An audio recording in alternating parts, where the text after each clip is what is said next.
Opal stepped down from the stagecoach, and the dust of Redemption Creek settled on the hem of her dark gray dress like a final judgment. It was a town that consisted of one main street, a collection of false-fronted buildings staring at each other across a river of dirt.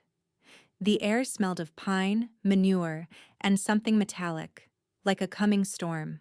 She held a single, worn carpet bag, and inside it, a folded letter from a man named Thomas Gable, a man whose face she had never seen, but whose words had promised her a new life, a life as his bride. The driver tossed her bag into the dust beside her. "This is it, miss. Redemption Creek." He did not wait for a reply, cracking his whip over the tired team and rumbling on toward whatever lay further west, leaving her in a cloud of his departure. The town stared. Faces in the window of the general store, a blacksmith who paused with his hammer in midair, a woman sweeping a porch who stopped sweeping to watch. Opal felt their eyes like a physical weight. She was an arrival, an event, something to be measured and discussed. She walked toward the largest building, a two-story boarding house with the name Gable House, painted in neat, severe letters above the door. This was it.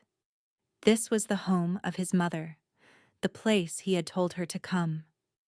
Her heart, which had been a nervous bird in her chest for 1,000 miles, finally stilled with a cold sort of dread. She smoothed her dress, a garment she had made herself, meant for traveling, not for meeting a new family. Underneath it, packed carefully, was the simple cream-colored dress she had intended to be married in. A woman with a face like a clenched fist opened the door before Opal could knock.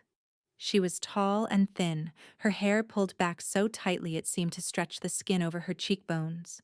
She wore a black dress, not of mourning, but of permanent disapproval. "You're the girl," she said. It was not a question. "I'm Opal," she managed, her voice feeling small in the vast, quiet street. "For Thomas." The woman's expression did not soften. If anything, it hardened further. "I am Mrs. Gable. You'd best come inside." The invitation was a command, and the inside of the house felt as cold as the woman's tone. It was clean, obsessively so, smelling of lye soap and boiled linen. There was no warmth, no welcome. Mrs. Gable led her to a small, stiff parlor and indicated a chair that looked as if it had never been sat in. "There's been a misfortune," Mrs. Gable began, her hands clasped at her waist. "My Thomas. He was working a claim up on the Blackwater Ridge, a rock slide. It was a week ago." She delivered the news like a grocer announcing the price of flour. Flat. Final. "He's gone." The air left Opal's lungs. Gone. The man whose careful handwriting had been her only companion for months, the man who had promised a small house with a porch facing the sunrise, was a ghost. She had been a bride on a journey to a wedding that would never happen. Now she was just a woman, alone, in a town that had no place for her, mourning a man she had never met. The grief was a strange, hollow thing, more for the stolen future than the unknown man. "I see," Opal whispered. There was nothing else to say. The stares of the townspeople suddenly made sense. She was not the mail-order bride. She was the mail-order widow. An inconvenience. A piece of mail delivered to a dead man. "You have return passage, I assume?" Mrs. Gable asked, her eyes flicking to Opal's single, small bag. Opal shook her head, the motion barely perceptible. "No, ma'am. I used all I had to get here." A flicker of something, annoyance, perhaps contempt, crossed the older woman's face. "Then you have a problem. There is no work for a single woman in Redemption Creek. The church will not abide a burden." She stood, a clear dismissal. "You may have a room for the night, for what my son owed you. In the morning, you will need to decide what is to be done." The room was small, tucked under the eaves, with a cot and a washstand. It overlooked the main street. Opal sat on the edge of the cot and did not unpack. She watched the town settle into evening, the glow of kerosene lamps blooming in the windows. She was a ship run aground, her hull breached, with the tide of her options receding into the dark. The next day, the town's silence was worse than its stares. She was a problem to be solved, a stray to be shooed away. She went to the general store, hoping to ask about work. Any work? Mending, cleaning, anything. But the proprietor just shook his head, his eyes full of a pity that felt more like accusation. She was a loose thread in the town's tightly woven fabric, and they all just wanted her snipped off. She was sitting on the boarding house porch, trying to gather the courage to face Mrs. Gable again when he rode into town. He was not like the other men. He sat on a tall black horse as if he were part of it, his shoulders broad, his face carved from the same hard granite as the surrounding mountains. He wore no gun belt, but he did not need one. Power rolled off him like heat from a forge. Every person on the street stopped to nod at him. Mr. Dutch. Their voices were low, respectful. Dutch swung down from his horse in front of the general store. His movements were economical, precise. He tied the reins to the hitching post, his hands sure and calloused. He was tall, his face weathered by sun and shadowed by a loss Opal could feel from across the street. It was in the set of his jaw, the coldness in his pale blue eyes. He was a man who had built walls around himself and guarded them vigilantly. Mrs. Gable came out of the boarding house, her demeanor changing entirely. The pinched disapproval was replaced by a strained, respectful smile. "Mr. Dutch, a surprise to see you in town today." "Supplies," he said. His voice was a low rumble, like distant thunder. He did not waste words. His gaze swept the street and landed on Opal. It was not a lingering look, just a brief, sharp assessment. A deer in the rocks, a snag in the river, something that did not belong. For a moment, their eyes met, and Opal felt a jolt, a flicker of recognition for the fortress she saw in him, so like the one she was trying to build inside herself. He looked away first, turning his attention back to Mrs. Gable. "I heard about your boy. I'm sorry for it." "The Lord gives and the Lord takes," she said, the piety sounding hollow.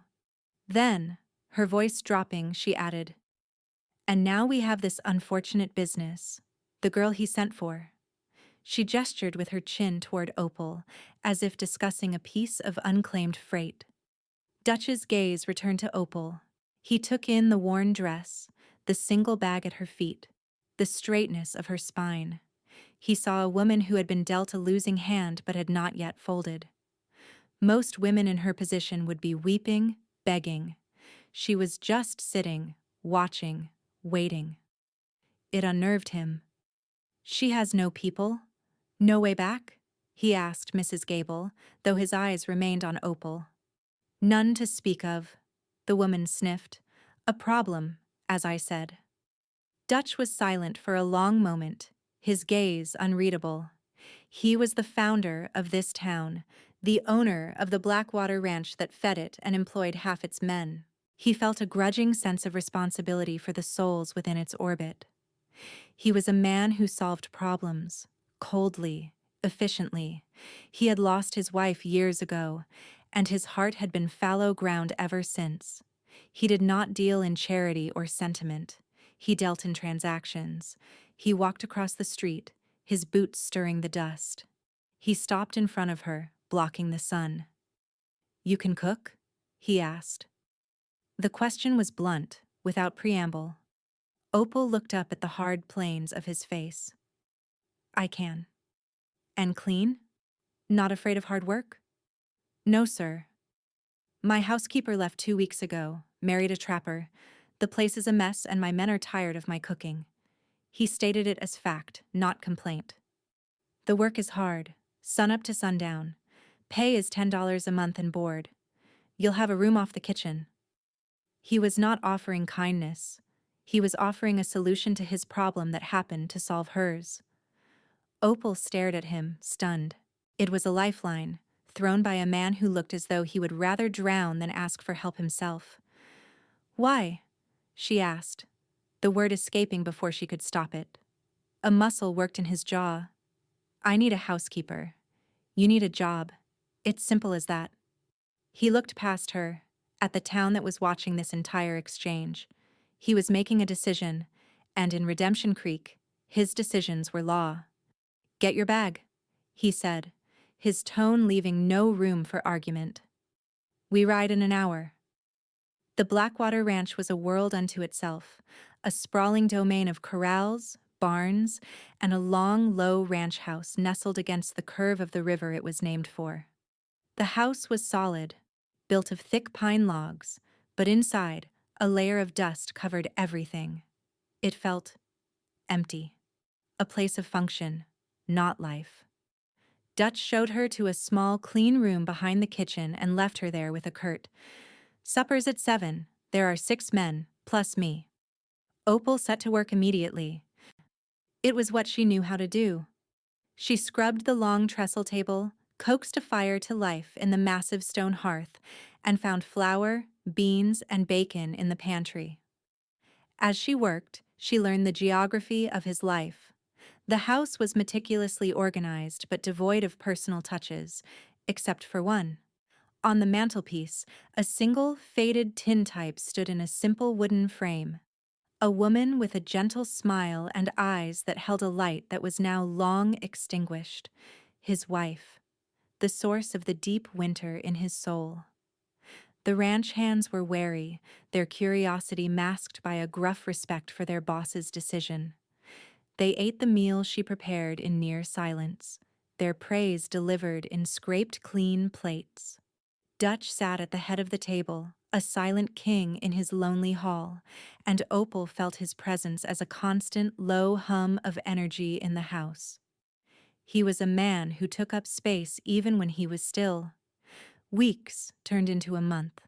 Opal carved a life out of the hard edges of the ranch. She rose before the sun, her days measured by the rhythm of chores. Baking bread, mending clothes, tending a small garden she'd started near the back door. She learned the names of the men, the moods of the stove, the sound of Dutch's boots on the porch boards. He rarely spoke to her beyond brief instructions, but she felt his eyes on her. He watched her work, watched her move through the house he'd built, bringing a quiet order back to its dusty corners. He was a man observing a foreign creature introduced into his habitat, uncertain if it was a threat or a necessity. One afternoon, a storm rolled in from the mountains, fast and violent. The sky turned a bruised purple, and the wind tore through the valley, ripping leaves from the cottonwoods. Rain came down not in drops, but in sheets, turning the dry creek bed into a churning, muddy torrent.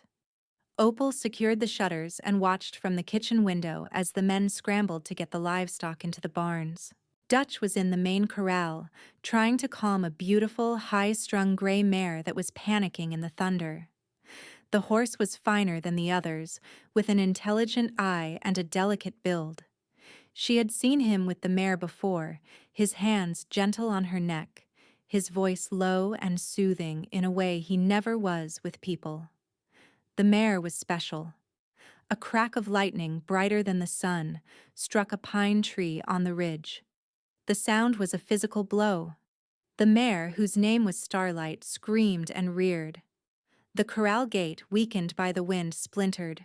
The horse bolted, a silver ghost disappearing into the gray curtain of rain, heading straight for the roaring river. Dutch shouted her name, a raw, desperate sound that was torn away by the wind. It was the most emotion Opal had ever heard from him. He and his men ran for their horses, but by the time they reached the riverbank, the mare was gone, swept away by the churning brown water.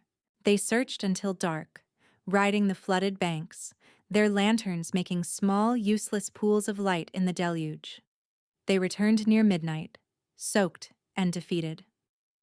Dutch walked into the kitchen, dripping water onto the floorboards, his face a mask of grim despair. The walls he kept so carefully built had been breached. "She's gone," he said, his voice flat. He looked at the tintype on the mantel. She's gone. He turned and walked out, closing the door to his study and leaving the house in a silence heavier than the storm. One of the older ranch hands, a man named Silas, saw Opal's questioning look. That was his wife's mare, Silas said quietly, twisting the brim of his wet hat. He gave it to her on their wedding day. Last thing he has of her, really. He shook his head. Horse is likely halfway to the territory line by now. If she didn't drown. Opal lay awake that night, listening to the rain slowly soften to a drizzle. She thought of that raw cry torn from Dutch's throat.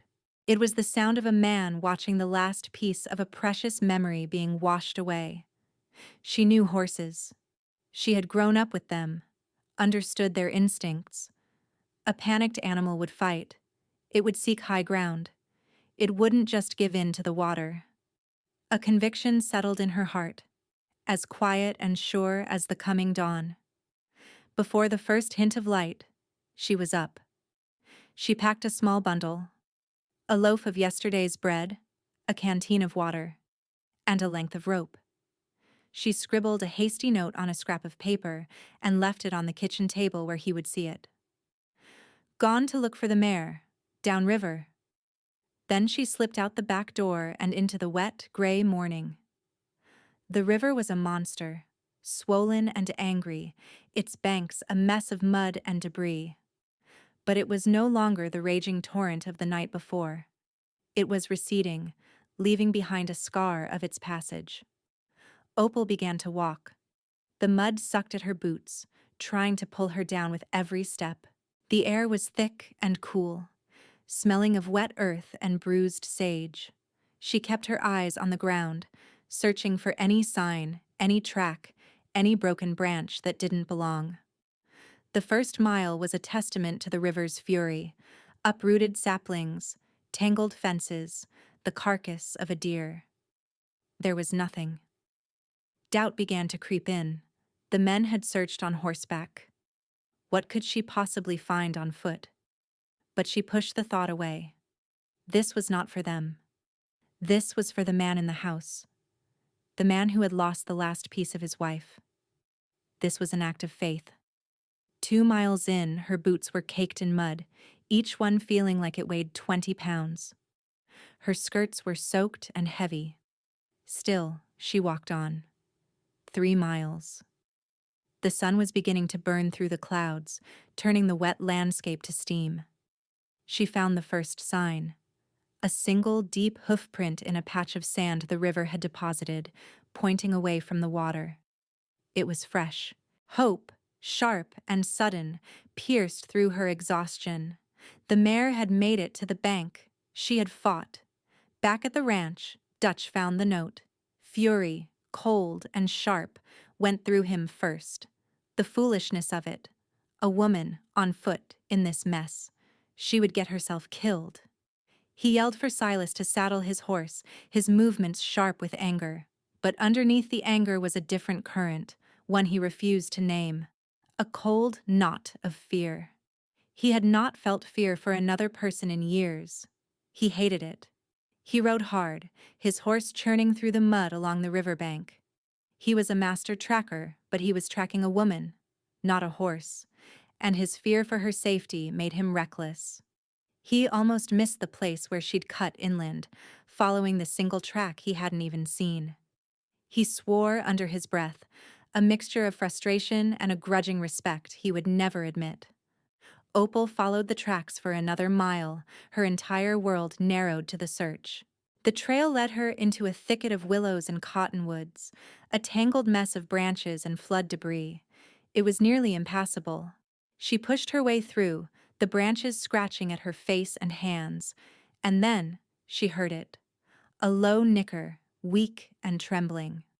She found Starlight tangled in a mess of fallen branches, one leg bleeding from a deep gash, her beautiful gray coat matted with mud and burrs. The mare's eyes were wide with terror, rolling back in her head. She was trapped and hurt, ready to fight anything that came near. "Easy now," Opal murmured, her voice soft and low. She didn't move closer. She just stood there, letting the horse get used to her presence, her scent. Easy, girl. You're all right now. You're safe. She spoke in a steady, calming rhythm, the way her father had taught her years ago.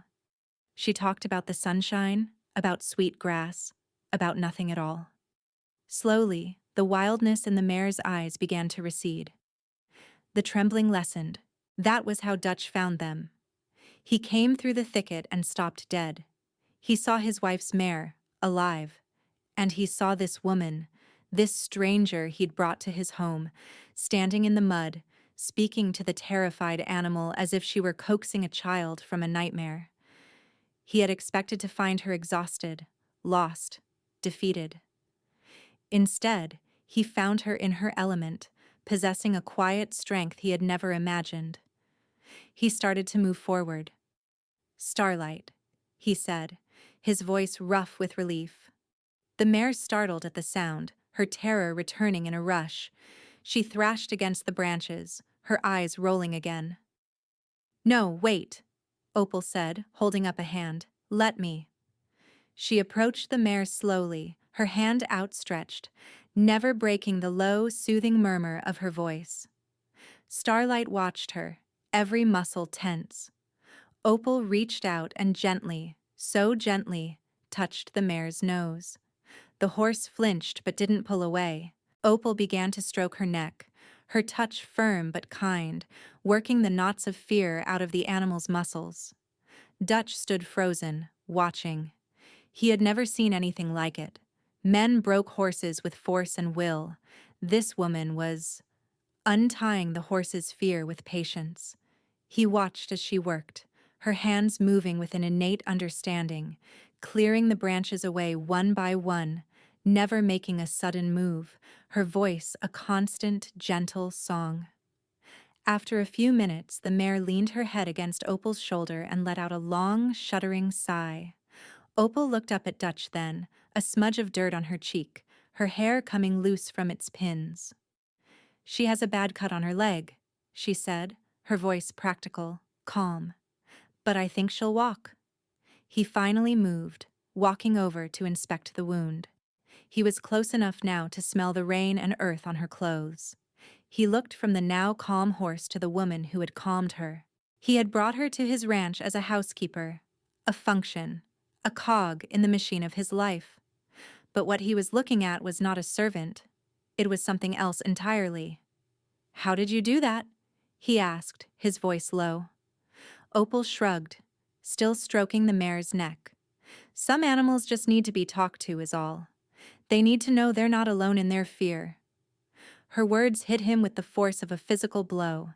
He, who had been alone in his fear and grief for 5 years. He looked at her hands, so capable and gentle on the horse, and felt a profound and terrifying ache in his chest. He reached out, meaning to steady her as she bent to look at the leg, and put his hand on her shoulder.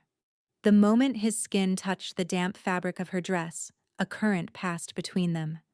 It was warm and alive, a shock against the cold emptiness he had lived in for so long.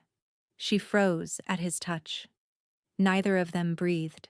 The world seemed to stop. The only sound the gentle dripping of water from the leaves and the soft breathing of the horse. He pulled his hand back as if he'd been burned. The moment broke in. But the feeling of it, the warmth, lingered on his palm. They led the mare back to the ranch in near silence. It was a long, slow journey. The 6 miles she had walked in desperation, they now retraced in a shared, fragile truce. When they arrived, the ranch hands stared in disbelief, first at the mare, then at Opal, covered in mud but walking with a quiet dignity. She had done what they, with their horses and their experience, could not. She had walked into the wilderness and brought back a piece of their boss's heart. News traveled fast in a place like Redemption Creek. The story of the mail-order bride who walked 6 miles of riverbank to save Dutch's prize mare became a local legend overnight. In the general store, the talk was of her grit, her courage. Some of the women in town, who had once looked at her with pity, now looked at her with a grudging respect. but not Mrs. Gable. She saw the story through a different lens, one tinted with jealousy and suspicion. She saw a conniving young woman making a calculated play for the territory's most eligible and powerful widower. She saw a threat to the town's established order and to her own standing as its self-appointed moral compass. Using a dead woman's horse to get to a man, she'd say to the women gathered in her parlor, her voice a low, poisonous whisper. It's shameless. He's grieving, vulnerable, and she preys on it. Mark my words. She's after the Blackwater Ranch, not the man. The poison spread. The town, which had briefly admired Opal, now became divided. Whispers followed her when she went to town for supplies. Women who had nodded to her now looked away. They saw her quiet competence not as a virtue, but as a sign of her ambition. They saw the way Dutch's eyes would sometimes follow her as she worked in the garden, and they interpreted it not as budding affection, but as the successful trapping of a lonely man. Even on the ranch, the atmosphere shifted. The foreman, a man named Judd who had been fiercely loyal to Dutch's late wife, began to watch Opal with cold eyes. He saw her presence in the house, her gentle influence on the mare, as an erasure of his former mistress's memory. "Boss?" Judd said to Dutch one evening, as they stood by the corral watching Starlight, whose leg was healing cleanly under Opal's care. "People are talking. They're saying this woman, that she's got designs. It don't look right. Her living here. Unmarried." Dutch's face hardened. "I don't give a damn what people are saying." "It ain't just that," Judd pressed on, his loyalty making him bold. "It's about Mrs. Dutch. Her memory. Starlight was her horse. It feels wrong, seeing another woman's hands on her." The words found their mark. Guilt was the bedrock of Dutch's grief, and Judd had just struck it with a hammer. Every time he felt that warmth in his chest when Opal smiled, every time he found himself watching her, he felt a stab of betrayal to the woman in the tintype on his mantle. He had closed himself off to protect her memory, and now this quiet, determined woman was breaching his defenses without even trying. The need he was beginning to feel for her presence terrified him. It felt like a betrayal. The walls he had spent 5 years building went back up, higher and colder than before. He stopped speaking to Opal unless it was absolutely necessary. The brief moments of shared silence were replaced by an awkward, heavy tension. He avoided the kitchen, taking his meals in his study. He put the tintype of his wife on his desk, where he could see it constantly, a reminder of his vow to never feel that kind of loss again. Opal felt the change like a winter chill. The warmth that had flickered between them was gone, replaced by an icy distance. She did not understand what she had done wrong. She had only tried to help. She saw the whispers in town, felt the coldness from Judd, and understood. They saw her as an intruder. And now, it seemed, so did Dutch. The hope that had begun to sprout in the barren soil of her heart withered. One evening he called her into his study. The room was dark, save for a single lamp that cast long shadows on the walls. The tintype of his wife seemed to watch from the desk. He stood by the window, his back to her. "The stage comes through on Friday," he said, his voice devoid of all emotion. "I think it would be best if you were on it." Opal felt the floor drop out from under her. "Best for who?" she asked, her voice trembling slightly. He turned, and his face was a stranger's, cold and remote. "For you. The talk in town is not good. You can't build a life here with that hanging over you." He was lying. He was protecting himself, not her. "I'm not afraid of talk," she said quietly. "I've made my decision," he cut in, his voice sharp. He walked to his desk and pulled out a small leather pouch. He set it on the polished wood. "This is for your passage, and enough to get you started somewhere new. A clean slate." It was a dismissal, a payment for services rendered. He was cutting her out of his life as cleanly as a surgeon removing a tumor. The brief connection they'd shared, the warmth of his hand on her shoulder, the silent understanding as they'd tracked the mare, it had meant nothing to him. Or worse, it had meant something, and it had scared him into sending her away. The pain was a sharp, physical thing. She had been a stray he'd taken in, and now he was turning her back out into the storm. "I don't want your money," she said, her voice regaining its strength.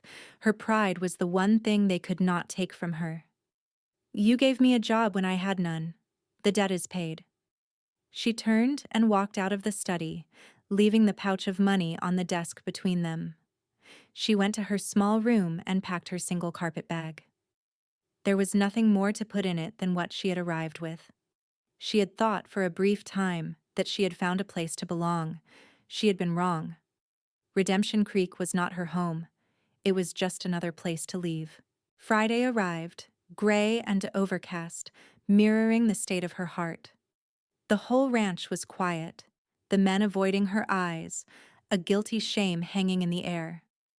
Silas drove her to town in the buckboard, the silence between them thick with unspoken words.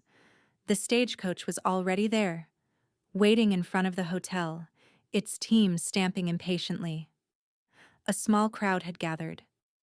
Mrs. Gable was on the porch of her boarding house, a look of grim satisfaction on her face. She had won. The disruptive element was being removed. Opal held her head high, refusing to let them see her break.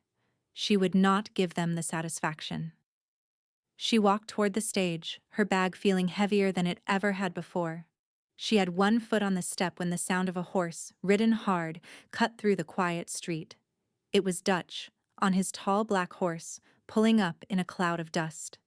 He swung down before the horse had even stopped, his eyes wild, desperate. He had spent 2 days in a hell of his own making, the silence in his house screaming her absence. He had looked at his wife's picture and realized she would have wanted him to live, not to turn his heart into her tomb. He saw Opal, small and alone, about to be swallowed by the horizon, and he knew he was making the greatest mistake of his life. He strode toward her, ignoring the gasps and murmurs from the onlookers. He stopped in front of her, blocking her way. His chest was heaving, his face stripped of its careful mask. All the walls were down. "Don't go," he said, his voice raw, ragged. It was not a command. It was a plea. The whole town was watching. Mrs. Gable's face was a thundercloud. Opal looked at him, at the desperation in his eyes, and her own heartbreak warred with a fragile, stubborn hope. "Why?" she asked, her voice clear and steady. She would not be a solution to his loneliness. She would not be a convenience. She had to know. He took a breath, and for the first time, he spoke the truth in front of everyone. "Because the ranch is just a house without you in it," he said, his voice cracking with an emotion he had not allowed himself to feel in 5 years. "Because you talk to horses like they're people, and you walk into storms when everyone else runs, and you make me feel like a man who can breathe again." He looked over at Mrs. Gable, his gaze hard as iron. "Let them talk. Their words are just wind. This is real." He held out his hand. It was a simple gesture, but it held everything. An apology, a promise, a question. Opal looked at his outstretched hand, then back to his face. She saw the fear there, but she also saw hope. He was choosing her, not over his wife's memory, but in honor of it. He was choosing to live again. She made her choice, not because she had nowhere else to go, but because she had finally found the one place she wanted to be. She put her hand in his. His fingers closed around hers, warm and strong. A perfect fit. He gently took her bag and set it on the ground, then helped her down from the stagecoach step. He did not let go of her hand. Together, they turned away from the stagecoach and the stunned silence of the town, and walked toward his horse, toward the Blackwater, toward home. 6 months later, the autumn sun cast long golden shadows across the valley. The cottonwoods along the river had turned a brilliant yellow, and the air was crisp with the promise of coming cold. Opal stood by the corral, her hand resting on Starlight's neck. The mare was completely healed, her coat a gleaming silver, her leg showing only a faint, thin scar. She nuzzled Opal's shoulder, a familiar, affectionate gesture. The ranch was different now. It was a home. Curtains, sewn by Opal, hung in the windows of the big house. The scent of baking bread was a constant presence. Laughter, something the ranch hands had not heard in years, now echoed in the evenings. She had taught them all, even the gruff Judd, that a home was more than a roof. Dutch came up behind her, moving with a quietness she had come to know. He didn't speak, just rested his hands on her shoulders, pulling her back against his chest. It was a comfortable, familiar embrace. She leaned into his strength, feeling the steady beat of his heart against her back. "Silas says we're in for a hard winter," he murmured into her hair. "We'll be ready for it," she said, her voice content. He had changed. The harsh lines around his eyes had softened. The coldness was gone, replaced by a deep, quiet warmth that was reserved only for her. He had saved her from a life of destitution and loneliness, and she, in turn, had rescued him from the prison of his own grief. She had walked 6 miles of riverbank to find a lost horse, but in doing so, she had found a lost man, and he had found her. He had built a small set of shelves for her in the kitchen, for the herbs and wildflowers she gathered. It was a small thing, but it was a testament, a space he had made for her in his life, permanent and solid. The tin type of his late wife still sat on the mantel, but now, next to it, was a small vase of prairie flowers that Opal kept fresh. It was no longer a shrine to the past, but a gentle memory, a part of the home they were building together. He turned her in his arms to face him, his hands framing her face. His pale blue eyes were full of a love that needed no words. He bent his head and kissed her, a slow, gentle kiss that spoke of quiet evenings and shared sunrises, of a future as vast and promising as the frontier sky. The frontier was still a wild and dangerous place, but here, in his arms, Opal had found her shelter, her peace, her redemption. They were home.